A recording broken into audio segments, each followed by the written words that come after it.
Hello दोस्तों, Rama mathematics classes में आपका स्वागत है। आज देखेंगे हम इस वीडियो में खान सर द्वारा निकाला गया आरबीडी बुक से प्रैक्टिस सेट 2। इसके पिछले वीडियो हम प्रैक्टिस सेट 1 पढ़ चुके थे, जो हैं बिहार एसएससी इंटर लेवल के लिए। हम इस वीडियो में सिर्फ जीके और जीएस देखेंगे। बस आप इसे ध्यानपूर्वक देखते चलिएगा, और जो भी आपको महत्वपूर्ण पॉइंट लगे आप उसे अपने कॉपी पर नोट कर लीजिएगा, ताकि अगर यहाँ से प्रश्न बने तो एग्जाम हॉल में छूटने की संभावना बहुत ही कम बने। आइए बिना समय लेते हुए सीधे बढ़ते अपने क्वेश्चन पर, ताकि समय की बर्बादी ना हो। देखिएगा, जिसमें से पहला प्रश्न जो है हड़प्पा सभ्यता से संबंधित है। हम थोड़ा सा जूम कर दिए हैं ताकि आपको क्वेश्चन अच्छा से दिख सके। प्रश्न नंबर 1 क्या है, तो देखिएगा, निम्नलिखित में से कौन सा पुरातात्विक स्थल सिंधु घाटी सभ्यता से संबंधित नहीं है। तो याद रखिएगा, यह जो है रोम संबंधित नहीं है। ऑप्शन नंबर ए होगा। रोम जो है इटली की राजधानी है। रोम जो है इटली की राजधानी है। और लोथल कहाँ पड़ता है, तो गुजरात में। लोथल कहाँ है, तो गुजरात में। आप इसे ध्यान से याद रखिएगा। इसके पिछले वीडियो हम बता चुके थे कि लोथल को मिनी हड़प्पा के नाम से भी जाना जाता है। कालीबंगा कहाँ है, तो राजस्थान में। कालीबंगा कहाँ है, तो राजस्थान में। राजस्थान के अगर पूछ लिया जाए कि कौन से जिला में है, तो हनुमानगढ़ जिला में। हनुमानगढ़ जिला में। आप इसे ध्यान से याद रखिएगा। क्वेश्चन नंबर दूसरा देखिएगा, क्या है, तो द्वितीय बौद्ध परिषद कहाँ हुआ है। द्वितीय बौद्ध परिषद कहाँ हुआ है, तो याद रखिएगा वैशाली में हुआ था। वैशाली में। ऑप्शन नंबर बी होगा। ये दूसरा है, लेकिन प्रथम पूछेगा तो प्रथम बौद्ध संगीति जो हुआ था राजगीर में हुआ था। दूसरा वैशाली में। और तीसरा अगर पूछेगा, तीसरा बौद्ध संगीति कहाँ हुआ है, तो पाटलिपुत्र में हुआ है। और चौथा बौद्ध संगीति जो हुआ था कुंडलवन कश्मीर में। आप इसे ध्यान से याद रखिएगा। क्वेश्चन नंबर देखिएगा तीसरा, क्या है, तो भारतीय राष्ट्रीय कांग्रेस के पहले अंग्रेज अध्यक्ष कौन थे। तो याद रखिएगा जॉर्ज यूले थे। George Yule. Option number B होगा। इन्होंने 1888 की इलाहाबाद अधिवेशन की अध्यक्षता की है। कौन, तो George Yule. Option number B होगा। क्वेश्चन नंबर देखिएगा चौथा, स्वतंत्रता प्राप्ति से पूर्व भारत में आए ब्रिटिश कमीशनों में से श्वेत कमीशन किसे कहा गया है। तो साइमन कमीशन को ही श्वेत कमीशन या व्हाइट कमीशन भी कहा जाता है। आप इसे ध्यान से याद रखिएगा। अगर पूछ लिया जाए कि क्रिप्स मिशन कब आया है, तो 1942 में क्रिप्स मिशन आया है। लॉर्ड जेम्स फोर्ड सुधार, क्या बोले हैं, लॉर्ड जेम्स फोर्ड जो सुधार हैं 1919 में आया था। 1919 में आया था। मार्ले मिंटो सुधार 1909 में आया था। मार्ले मिंटो सुधार कब आया था, 1909 में। और लॉर्ड जेम्स फोर्ड सुधार 1919 में आया था। आप इसे ध्यान से याद रख सकते हैं। क्वेश्चन नंबर देखिएगा 5वां, क्या, तो ब्रिटिश भारत के किस गवर्नर जनरल ने स्थानीय सरकार की स्थापना के लिए पहल की थी। तो याद रखिएगा लॉर्ड रिपन थे। लॉर्ड रिपन थे। ऑप्शन नंबर सी होगा। अगर पूछ लिया जाए कि वर्नाक्यूलर प्रेस एक्ट का निर्माण या गठन कब हुआ है, तो 1878 में हुआ था। 1878 में हुआ था। आप इसे ध्यान से याद रखिएगा। लॉर्ड रिपन को ही स्थानीय स्वशासन का जनक कहा जाता है। स्थानीय स्वशासन का जनक कहा जाता है। 1905 में हुआ जो था बंगाल विभाजन, लॉर्ड कर्जन के ही काल में विभाजन हुआ था। लॉर्ड कर्जन के ही काल में। और गांधी इरविन समझौता जो हुआ था 1931 में। गांधी इरविन समझौता जो हुआ था 1931 में लॉर्ड इरविन के ही बीच हुआ था। आप इसे ध्यान से याद रखिएगा। क्या बोले हैं, गांधी इरविन समझौता को ही, गांधी इरविन समझौता को ही दिल्ली फैक्ट के नाम से भी जाना जाता है। ये प्रश्न पूछा गया है। 1931 के ही दौरान द्वितीय गोलमेज सम्मेलन हुआ था, और इसी में जो है महात्मा गांधी भारतीय राष्ट्रीय कांग्रेस की ओर से भाग लिया था। आप ये ध्यान में रखिएगा। क्वेश्चन नंबर देखिएगा 6, क्या है, तो रविंद्रनाथ टैगोर ने निम्नलिखित में से किस देश का राष्ट्रीय गान लिखा है। किस देश का राष्ट्रीय गान लिखा है, तो बांग्लादेश का। बांग्लादेश का। आप इसे ध्यान से। अब बांग्लादेश का राष्ट्रीय गीत जो है क्या है, सॉरी राष्ट्रीय गान है, तो बांग्लादेश का राष्ट्रीय गान जो है अमार, क्या बोले हैं, अमार सोनार बांग्ला है। अमार सोनार बांग्ला है, हमार सोनार बांग्ला है। आप इसे ध्यान से याद रखिएगा। अगर पूछेगा इसे कब स्वीकारा गया तो 1971 में स्वीकारा गया था, 1971 में स्वीकारा गया था। आपको ये ध्यान में रहना चाहिए। अब भारत का भी राष्ट्रीय गान जो है रविंद्रनाथ टैगोर ने ही लिखा था। क्वेश्चन नंबर देखिएगा कितना होगा, तो क्वेश्चन नंबर 7। क्वेश्चन नंबर 7 क्या है तो देखिएगा, विलियम बेंटिंक द्वारा निम्न में से किस सुधारक उपाय को लागू नहीं किया था। तो दास्ता का अंत ऑप्शन नंबर ए होगा, ऑप्शन नंबर ए। ये जो है दास्ता जिसे कहते हैं दास, यह जो है एलन बरो ने शुरू किया था। किसने, तो एलन बरो ने। लेकिन पूछेंगे कब किया था, तो 1843 में, 1843 में। आप इसे ध्यान से याद रखिएगा। क्वेश्चन नंबर देखेंगे 8। क्वेश्चन नंबर 8 क्या है तो देखिएगा, इनमें से कौन सा देश द्वितीय विश्व युद्ध के दौरान ध्रुव राष्ट्र गुट का सदस्य नहीं था। क्या पूछे हैं, इनमें से कौन सा देश द्वितीय विश्व युद्ध के दौरान ध्रुवीय राष्ट्र गुट का सदस्य नहीं था। तो याद रखिएगा चीन नहीं था, ऑप्शन नंबर सी होगा। लेकिन जो है मित्र राष्ट्र में जापान, जर्मनी, इटली थे। पूछेंगे कि मित्र राष्ट्र में कौन कौन थे, तो जापान, जर्मनी और इटली थे, मित्र राष्ट्र में शामिल थे। क्वेश्चन नंबर 9 देखिएगा, शिकागो में 1893 में विश्व धर्म संसद में किसने भाग लिया था। तो याद रखिएगा स्वामी विवेकानंद ने भाग लिया था। ऑप्शन नंबर जो है बी होगा, ऑप्शन नंबर बी होगा। देखिएगा, और इसी में अगर पूछ लिया जाए कि स्वामी विवेकानंद जो हैं वहाँ मेरी अमेरिका भाइयों बहनों से ये भाषा प्रारंभ किया था, ये भाषा या अर्थात भाषण प्रारंभ किया था। आप इसे ध्यान से याद रखिएगा। क्वेश्चन नंबर देखिएगा 10। क्वेश्चन नंबर 10 जो है, डैश को संविधान सभा द्वारा उपाध्यक्ष चुना गया था। संविधान सभा द्वारा उपाध्यक्ष चुना गया था किसी, तो याद रखिएगा एच.सी. मुखर्जी को। ऑप्शन नंबर डी होगा। ऑप्शन नंबर क्या, तो डी होगा। क्वेश्चन नंबर देखिएगा 11। क्वेश्चन नंबर क्या है तो 11, डैश को भारत के संविधान का वास्तुकार माना है। भारत के संविधान का वास्तुकार किसे माना है, तो बी.आर. अम्बेडकर को, भीमराव अम्बेडकर को। आप इसे ध्यान से याद रखिएगा। ड्राफ्टिंग कमेटी के अध्यक्ष कौन थे, तो भीमराव अम्बेडकर हैं। या प्रारूप समिति के अध्यक्ष कौन है, तो भीमराव अम्बेडकर हैं। ड्राफ्टिंग कमेटी की जो स्थापना हुई थी, ड्राफ्टिंग कमेटी की स्थापना अगर पूछ लिया जाए कब हुआ है, तो 30 सितंबर, क्या बोले हैं, 30 सितंबर 1956 को हुआ है। 30 सितंबर 1956 को हुआ था।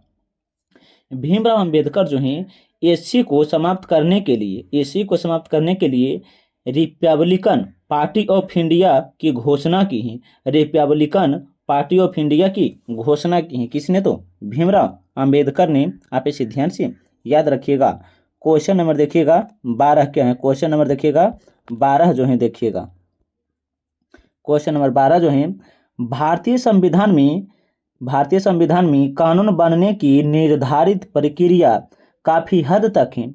ये संविधान सभा द्वारा प्रभावित है। मैंने किस देश द्वारा प्रभावित है, तो संयुक्त राज्य अमेरिका। ऑप्शन नंबर डी होगा। न्यायाधीश की नियुक्ति भी अमेरिका से ही लिया गया है। क्या बोले हैं, न्यायाधीश की नियुक्ति कहाँ से लिया गया है, तो अमेरिका से ही लिया गया है। न्यायपालिका की स्वतंत्रता भी अमेरिका से लिया गया है। और राष्ट्रपति का पद भी अमेरिका से ही लिया गया है। यहाँ पे ध्यान से याद रख सकती हैं। क्वेश्चन नंबर देखिएगा 13। क्वेश्चन नंबर 13 जो है देख लीजिए, क्या तो निम्नलिखित में से किसी राज्य के नीति निर्देशक तत्वों की सूची में सम्मिलित नहीं किया गया है। किसे जो है राज्य के नीति निर्देशक तत्वों में सम्मिलित नहीं किया गया है। तो क्वेश्चन नंबर 13 जो होगा ऑप्शन नंबर ए, धार्मिक अधिकार को। आप इसे ध्यान से याद रखिएगा।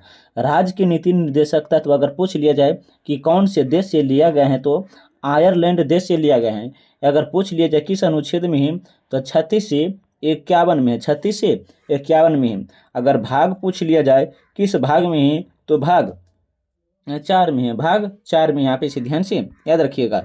क्वेश्चन नंबर देखिएगा 14, क्वेश्चन नंबर 14 क्या है, तो देखिएगा, निम्नलिखित में से कौन भारत में मौलिक अधिकार नहीं है? कौन जो है मौलिक अधिकार नहीं है?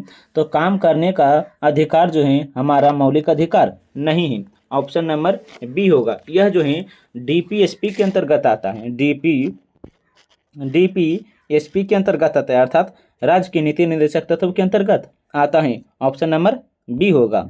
क्वेश्चन नंबर देखिएगा 15, क्या तो भारत का प्रधानमंत्री बनने के लिए न्यूनतम उम्र सीमा कितनी चाहिए? तो याद रखिएगा 25 वर्ष। ऑप्शन नंबर सी होगा। उपराष्ट्रपति और राष्ट्रपति और राज्यपाल बनने के लिए कितना उम्र चाहिए? तो 35 वर्ष चाहिए। किनका किनका? तो उपराष्ट्रपति, राष्ट्रपति और राज्यपाल बनने के लिए 35 वर्ष चाहिए। और एक है राज्यसभा, क्या बोले हैं, राज्यसभा और विधान परिषद जो बनने के लिए कितना? तो 30 वर्ष चाहिए। कितना? तो 30 वर्ष चाहिए। क्या बोले, तो विधान परिषद और राज्यसभा के सदस्य बनने के लिए 30 वर्ष चाहिए। 21 वर्ष जो है मुखिया के लिए अनिवार्य। यहाँ पे इसे ध्यान से याद रखिएगा। अगर इसी में हम पूछ लिया जाए कि प्रधानमंत्री की नियुक्ति कौन करता है? प्रधानमंत्री की नियुक्ति जो है राष्ट्रपति करता है। कौन करता है? तो राष्ट्रपति करता है। यहाँ पे ध्यान से याद रखिएगा। क्वेश्चन नंबर 16, लोकसभा का प्रथम अधिवेशन किस वर्ष आयोजित हुआ था? किस वर्ष आयोजित हुआ था लोकसभा का प्रथम अधिवेशन? तो 17 अप्रैल, क्या बोले हैं, 17 अप्रैल 1952 को हुआ था। 17 अप्रैल 1952 को। ऑप्शन नंबर डी होगा। क्वेश्चन नंबर 17 देखिएगा, नगर निगम का अध्यक्ष कौन होता है? नगर निगम का अध्यक्ष कौन होता है? तो महापौर होता है। ऑप्शन नंबर ए होगा। क्वेश्चन नंबर 18, पहली महिला लोकसभा अध्यक्ष कौन थी? पहली महिला लोकसभा अध्यक्ष कौन थी? तो मीरा कुमार थी। ऑप्शन नंबर डी होगा। लोकसभा अध्यक्ष के चुनाव जो है राष्ट्रपति जारी करती हैं। अगर पूछ लिया जाए कि लोकसभा, क्या बोले हैं, लोकसभा अध्यक्ष के चुनाव राष्ट्रपति द्वारा जारी करती हैं। आप इसे ध्यान से याद रखिएगा। अगर पूछ लिया जाए कि मीरा कुमार जो है पहली महिला लोकसभा अध्यक्ष बनी, यह कब से कब तक रहा है? तो 2009 से, क्या बोले हैं, 2009 से 2014 तक रहे थे। आप इसे ध्यान से याद भी रख सकते हैं। क्वेश्चन नंबर देखिएगा 19, क्या तो भारतीय संविधान में वह संशोधन जिसने मतदान की आयु को 21 से घटाकर 18 वर्ष कर दिया है, कौन सा संशोधन है?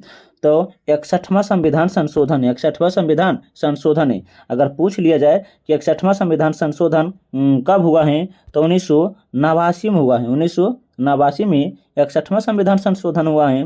अब 42वां संविधान संशोधन 1976 में हुआ है। और 44वां संविधान संशोधन जो है 1978 में हुआ है। आपको ये सभी ध्यान में रहना चाहिए। ऑप्शन नंबर ए होगा। क्वेश्चन नंबर 20, अपनी धुरी पर पृथ्वी के घूर्णन की दिशा होती है। अपनी धुरी पर पृथ्वी के घूर्णन की दिशा होती है, तब पृथ्वी जो है पश्चिम से पूरब घूरता है। ऑप्शन नंबर बी होगा। देखिएगा आवर्तकाल, क्या बोले हैं, आवर्तकाल में 24 घंटा पृथ्वी जो है घूमते ही रहता है। क्वेश्चन नंबर देखिएगा एक इसके है, तो तियांगियांग किस देश की राजधानी है? तो याद रखिएगा यह जो है उत्तरी कोरिया के। ऑप्शन नंबर डी होगा। आप इसे ध्यान से याद रखिएगा। सबसे बड़ा शहर कौन है? तो सबसे बड़ा शहर जो है क्या है? तो तियांगोयांग है। ऑप्शन तियांगयांगो है। अगर पूछ लिया जाए कि मंगोलिया की राजधानी कहाँ है? तब मंगोलिया की राजधानी उलान बटोर है। क्या? तो उलान बटोर। मंगोलिया की राजधानी कहाँ है? तो उलान बटोर है। आप इसे ध्यान से याद रखिएगा। अगर मुद्रा पूछ लिया जाए कि मंगोलिया की मुद्रा क्या है? तो तुगरिल है। क्या? तो तुगरिल है मंगोलिया की मुद्रा।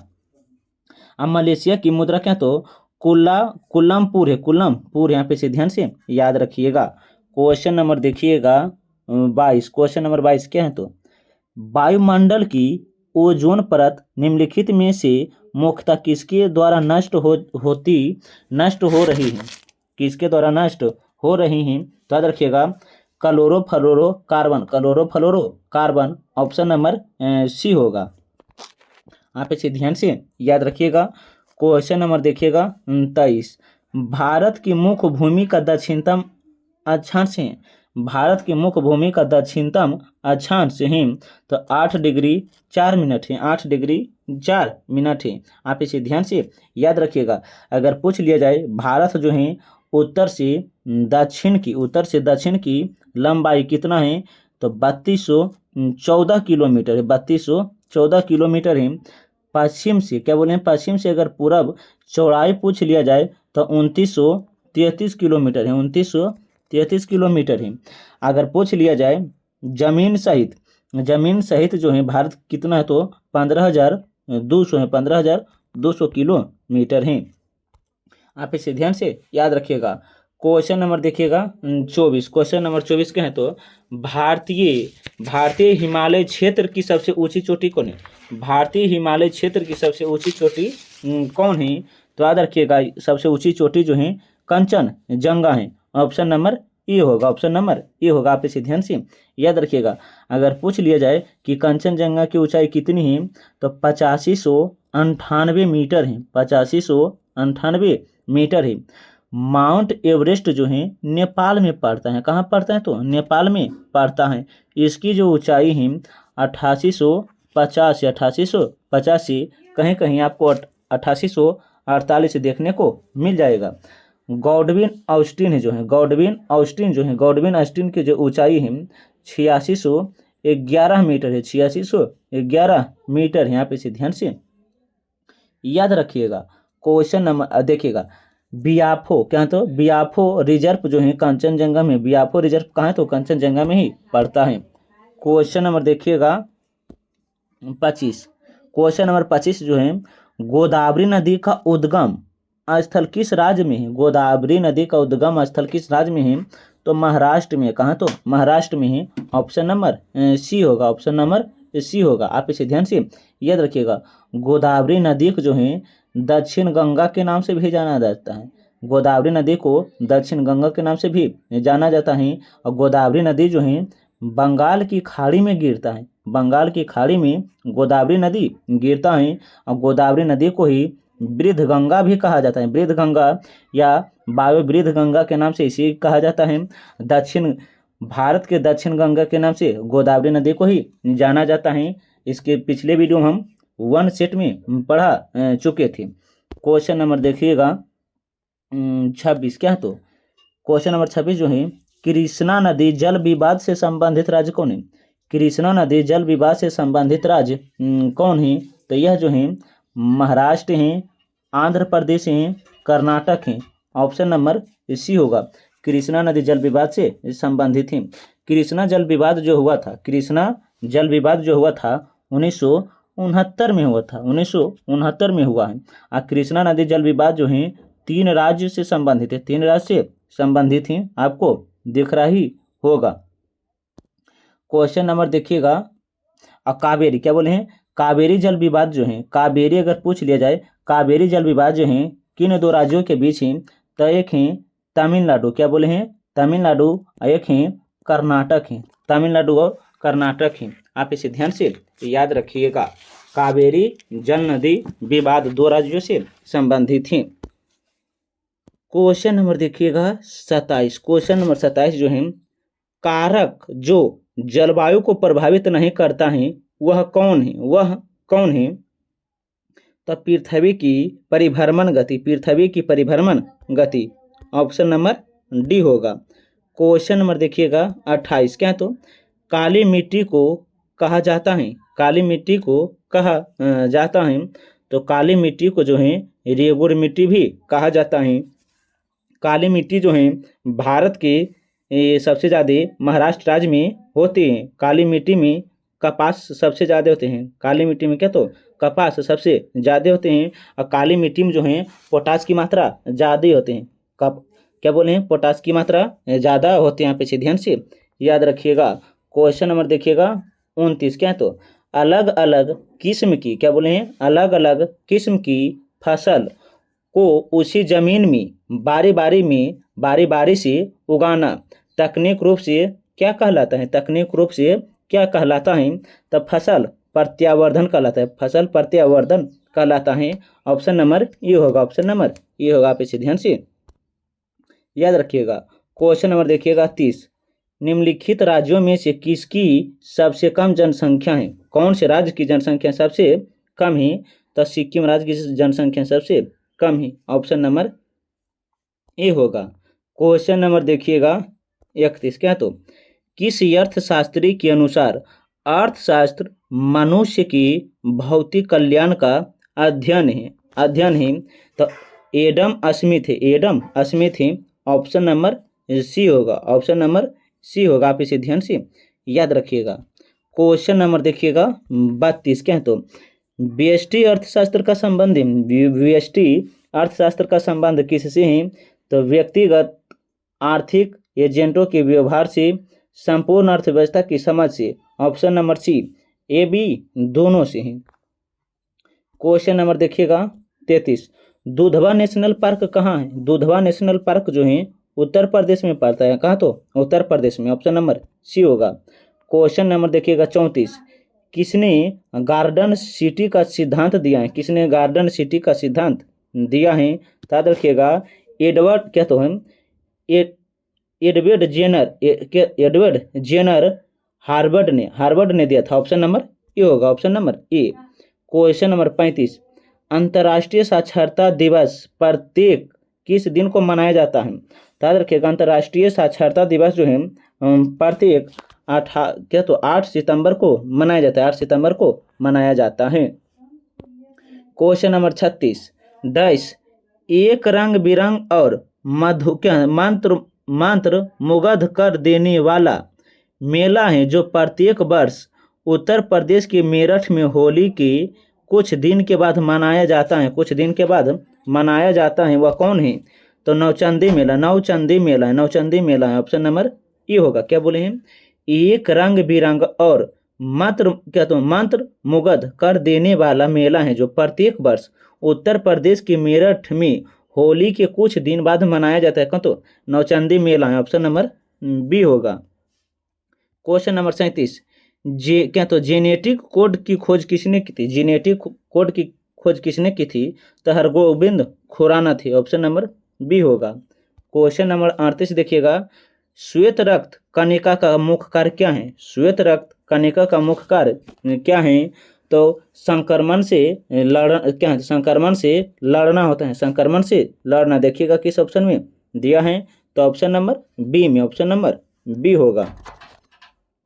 क्वेश्चन नंबर देखिएगा 39, क्या है तो पौधों में पानी और पोषक तत्वों के परिवहन के लिए संवहनी ऊतक को कहते हैं, संवहनी ऊतक को कहते हैं। तो जाइलम कहते हैं, क्या तो जाइलम कहते हैं। ऑप्शन नंबर सी होगा। क्वेश्चन नंबर 40 देखिएगा, अम्लीय जठर रस किसके द्वारा स्रावित होता है। अम्लीय जठर रस जो है किसके द्वारा स्रावित होता है। तो आमाशय के द्वारा स्रावित होता है। ऑप्शन नंबर डी होगा। क्वेश्चन नंबर 41 देखिएगा, श्वेत रक्त कणिका का मुख्य कार्य है। श्वेत रक्त कणिका का मुख्य कार्य क्या होता है।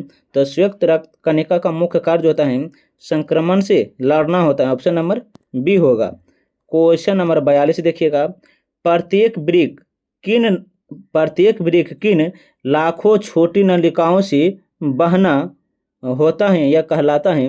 क्या याद रखिएगा, ब्रेकाणु जिसे नेफ्रॉन्स कहते हैं। ऑप्शन नंबर डी होगा।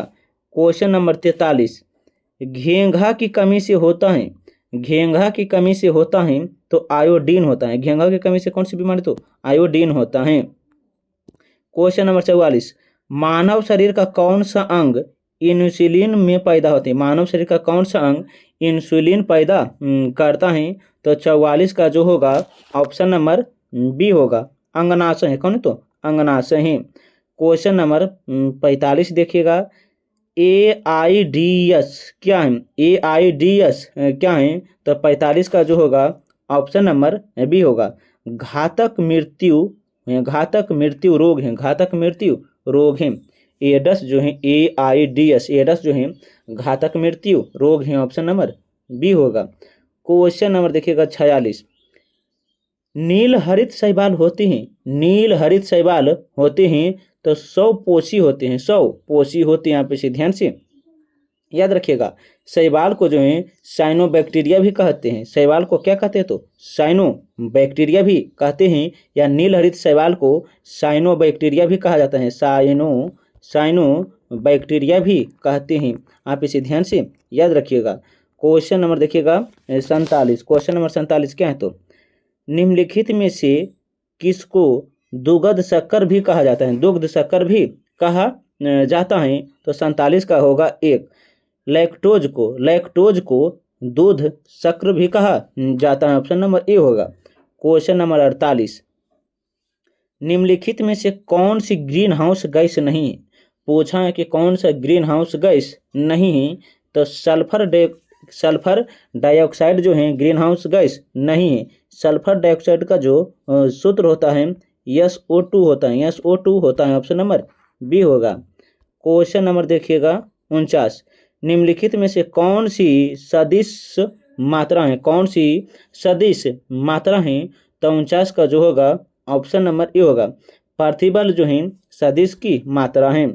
क्वेश्चन नंबर 50, 1 नैनोमीटर होता है, 1 नैनोमीटर किसके बराबर होता है तो 1 गुना 10 पर पावर 9 मीटर, 1 गुना 10 पर पावर 9 मीटर, क्या में तो माइनस में होता है, आप इसे ध्यान से याद रखिएगा, 1 गुना 10 पर पावर -9 मीटर होता है। क्वेश्चन नंबर देखिएगा 51, जब एक बस अचानक चलना शुरू करती है तो बस के अंदर बैठे यात्रियों को पीछे की तरफ धक्का लगता है, यह किस न्यूटन के, यह उदाहरण न्यूटन के किस नियम को दर्शाता है तो न्यूटन गति का पहला नियम, न्यूटन गति का पहला नियम है, ऑप्शन नंबर ए होगा। क्वेश्चन नंबर 52 देखिएगा क्या है तो आकाश में उड़ रहे पक्षी में होती हैं, आकाश में उड़ रहे पक्षी में क्या होती हैं तो याद रखिएगा, इसमें जो होते हैं गतिज ऊर्जा और स्थित ऊर्जा दोनों होती हैं, गतिज ऊर्जा और स्थित ऊर्जा दोनों होती हैं, ऑप्शन नंबर डी होगा। आप इसे ध्यान से याद रखिएगा। क्वेश्चन नंबर 53 देखिएगा, प्रकाश संश्लेषण में पौधों की कौन सा गैस अवशोषण होता है, प्रकाश संश्लेषण में पौधों क्या बोले, प्रकाश संश्लेषण में पौधों कौन सी गैस का अवशोषण करता है तो याद रखिएगा, यह जो अवशोषण करता है कार्बन डाइऑक्साइड करता है, कार्बन डाइऑक्साइड करता है, ऑप्शन नंबर ए होगा। क्वेश्चन नंबर 54, ध्वनि सबसे तेज संचरण करती हैं, ध्वनि सबसे तेज संचरण करती हैं तो 54 का जो होगा ऑप्शन नंबर ए, ठोस में, ध्वनि सबसे तेज संचरण कहाँ करते हैं तो ठोस में करती हैं, ऑप्शन नंबर ए होगा। क्वेश्चन नंबर देखिएगा 55 क्या तो एक सौर जल हीटर से गर्म जल प्राप्त नहीं हो सकता है, गर्म जल प्राप्त नहीं हो सकता है किसके लिए तो याद रखिएगा 55 का जो होगा बादल छाए हुए दिन, बादल जिस दिन छाता है उस दिन जो है गर्म जल प्राप्त नहीं होता है, ऑप्शन नंबर बी होगा। क्वेश्चन नंबर देखिएगा 56, आपतन का कोण इनके बीच कौन होता है, आपतन का कोण इनके बीच का कोण होता है अर्थात किसके बीच दर्शाता है तो याद रखिएगा 56 का जो होगा सतह पर अभिलंब तथा आपतित किरण, सतह पर अभिलंब तथा आपतित किरण, ऑप्शन नंबर सी होगा। क्वेश्चन नंबर देखिएगा 57, क्या है एमसीबी जो लघुपथन के मामले में विद्युत की पूर्ति काट देता है, वह काम करता है तो धारा के चुंबकीय प्रवाह पर, ऑप्शन नंबर ए होगा। क्वेश्चन नंबर 58 देखिएगा, आजकल सड़कों पर रोशनी के लिए प्रायः पीले लैंपों का प्रयोग किया जाता है, निम्न में से किस गैस का प्रयोग इन लैंपों में किया जाता है, किस गैस का प्रयोग इन लैंपों में किया जाता है? तो सोडियम का होगा, ऑप्शन नंबर ए होगा, option number A. Question number 59 देखिएगा, निम्नलिखित में से किसका उपयोग विस्फोटक के रूप में किया जाता है? विस्फोटक के रूप में किसका प्रयोग किया जाता है? तो नाइट्रोग्लिसरीन, ऑप्शन नंबर ए होगा। क्वेश्चन नंबर 60 देखिएगा, न्यूक्लियन का मान होता है, न्यूक्लियन का मान होता है तो न्यूट्रॉन एवं प्रोटॉन की संख्या, न्यूट्रॉन एवं प्रोटॉन की संख्या, ऑप्शन नंबर डी होगा। क्वेश्चन नंबर 61, जलीय NaCl का विद्युत अपघटन उत्पन्न होता है। जलीय NaCl का विद्युत अपघटन होता है या विद्युत उत्पन्न होता है या किससे संबंध है? तो यह क्षारता से संबंधित है, ऑप्शन नंबर बी होगा।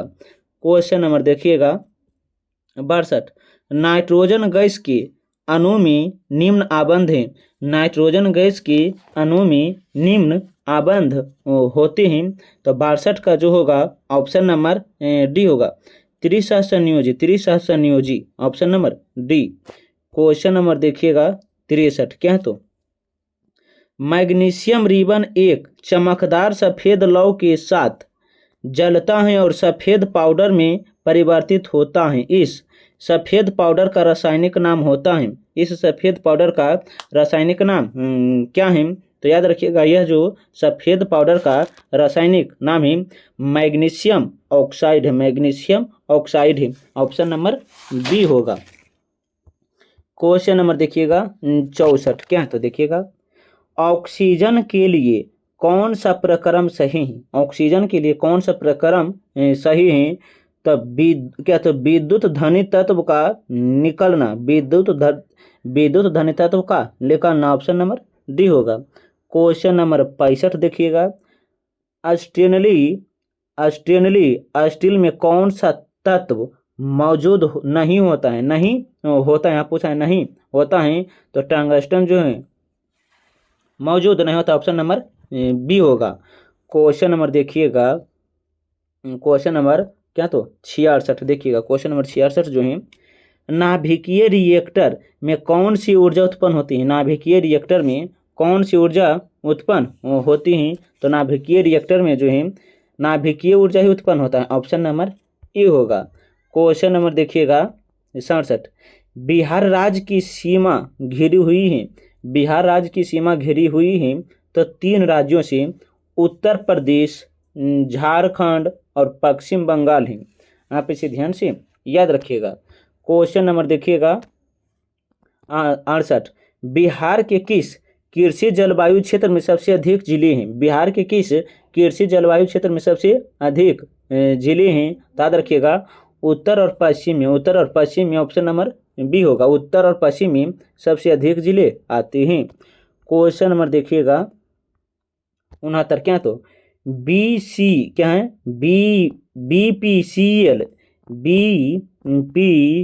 BPCL ने उत्सर्जन को कम करने पर और किस वर्ष तक अपने शुद्ध शून्य लक्ष्य को प्राप्त करने के लिए डिजिटल एथेनॉल मिश्रण स्वीकार किया है? याद रखिएगा, यह जो स्वीकार किया है 2040 तक, ऑप्शन नंबर डी होगा। क्वेश्चन नंबर 70, ब्रांदास्राबो समुद्री पुल का निर्माण किस नाम पर रखा गया है? ब्रांदास्राब क्या है?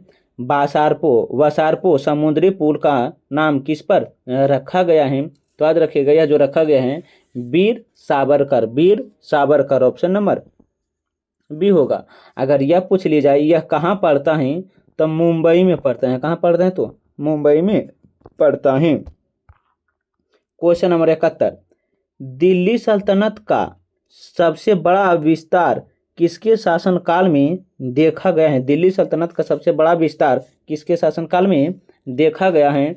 तो मोहम्मद बिन तुगलक, ऑप्शन नंबर ए होगा। आप इसे ध्यान से याद रखिएगा। क्वेश्चन नंबर देखिएगा 72, निम्नलिखित में से कौन सी कृष्णा नदी की सहायक नदी नहीं है? कौन सी नदी जो है कृष्णा की सहायक नदी नहीं है? तो याद रखिएगा, क्वेश्चन नंबर 72 का जो होगा ऑप्शन नंबर सी होगा, मंजारी हैं। आप इसे ध्यान से याद रखिएगा। क्वेश्चन नंबर देखिएगा 73, क्वेश्चन नंबर 73 क्या तो देखिएगा, इनमें से कौन सी नदी धुआंधार जलप्रपात से संबंधित है? कौन सी नदी जो है धुआंधार जलप्रपात से संबंधित है? तो नर्मदा नदी जो है धुआंधार जलप्रपात से संबंधित है। ऑप्शन नंबर डी होगा। क्वेश्चन नंबर 74, निम्नलिखित में से कौन सा मानव निर्मित रेशों का उदाहरण है? कौन जो है मानव निर्मित रेशों का उदाहरण है? तो रेयोन है। ऑप्शन नंबर सी होगा। निम्नलिखित में से कौन सी खरीफ फसल नहीं है? कौन सी खरीफ फसल नहीं है? तो गेहूं जो है खरीफ फसल नहीं, यह एक रबी फसल हो जाता है। ऑप्शन नंबर डी होगा।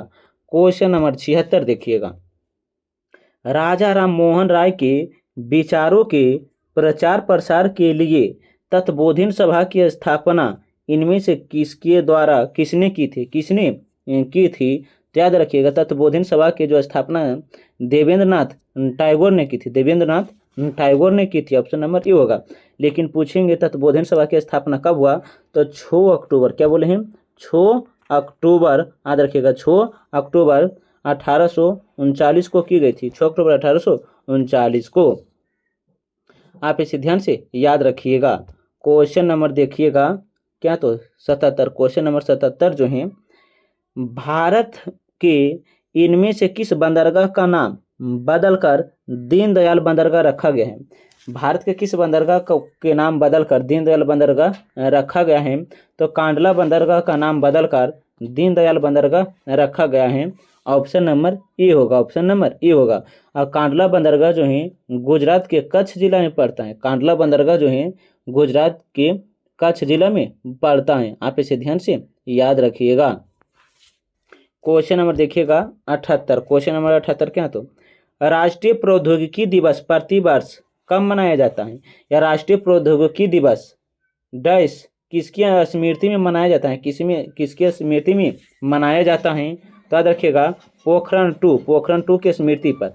लेकिन कब पूछेगा कब मनाया जाता है? तो 11 मई को मनाया जाता है। 11 मई को मनाया जाता है। राष्ट्रीय प्रौद्योगिकी दिवस जो है पोखरण परीक्षण कब हुआ? तो 11 मई 1998 को था। 11 मई 1998 को हुआ था। क्वेश्चन नंबर देखिएगा 79 क्या तो, भारत सरकार ने राष्ट्रीय किसान नीति NPF की मंजूरी कब प्रदान की थी? कब प्रदान की थी? तो 2007 में की थी। 2007 में की थी। ऑप्शन नंबर ये होगा। क्वेश्चन नंबर 80, इनमें से किसने मौर्य प्रशासन के अध्यक्ष को विभिन्न विभागों के अध्यक्ष के रूप में उल्लेखित किया है? तो कौटिल्य थे। कौन? तो कौटिल्य थे। ऑप्शन नंबर ये होगा। क्वेश्चन नंबर देखिएगा 81 क्या, the general theory of the general theory of employment interest and money के लेखक कौन थे? जिनमें अर्थशास्त्र की एक प्रमुख अलग शाखा के रूप में माइक्रोनॉमिक्स की नींव पड़ी थी। तो देखिएगा 81 जो होगा ऑप्शन क्या क्या दिया है? तो देखिएगा 81 जो होगा, देखिएगा क्या क्या ऑप्शन दिया है। तो 81 जो होगा देखिएगा 81 को क्या है? तो देखिएगा ये क्या तो एडम स्मिथ है, जॉन मेल्डन कीनस है। तो इसका जो होगा ऑप्शन नंबर डी होगा, जॉन मेंडल कीनस। ऑप्शन नंबर डी होगा, जॉन मेंडल कीनेस है। क्या तो कीनेस है। ऑप्शन नंबर डी होगा। क्वेश्चन नंबर 82 देखिएगा, महात्मा गांधी ने किस अधिनियम के विरोध में लोगों ने 6 अप्रैल 1919 को एक दिन की अहिंसक विरोध को प्रदर्शन या दर्शना कहा था? तो यह जो कहा था क्वेश्चन नंबर कितना तो 82 जो होगा, आप इसका जवाब कमेंट में बताइएगा। दोबारा हम क्वेश्चन पढ़ देते हैं। क्या बोले हैं?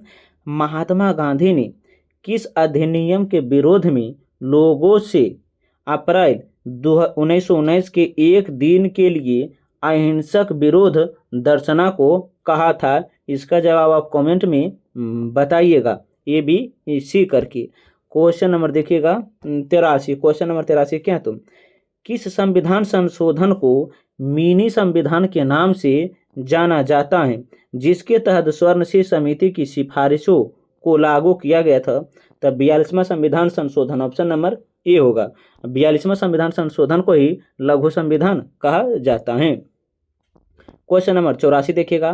5 मार्च 2019 को शुरू हुई प्रधानमंत्री श्रमयोगी मानधन योजना का लक्ष्य किसे लाभान्वित करना था, किसे लाभान्वित करना था? तो यह जो है असंगठित क्षेत्रों के श्रमिकों को। आप इसे ध्यान से याद रखिएगा। क्वेश्चन नंबर देखिएगा 85। क्वेश्चन नंबर 85 है जो इस वीडियो का लास्ट प्रश्न है। भारत के चौथे राष्ट्रपति कौन थे?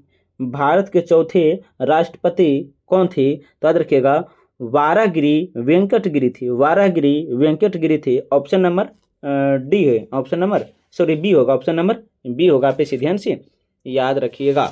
हम इस वीडियो में 85 प्रश्न करवाए हैं।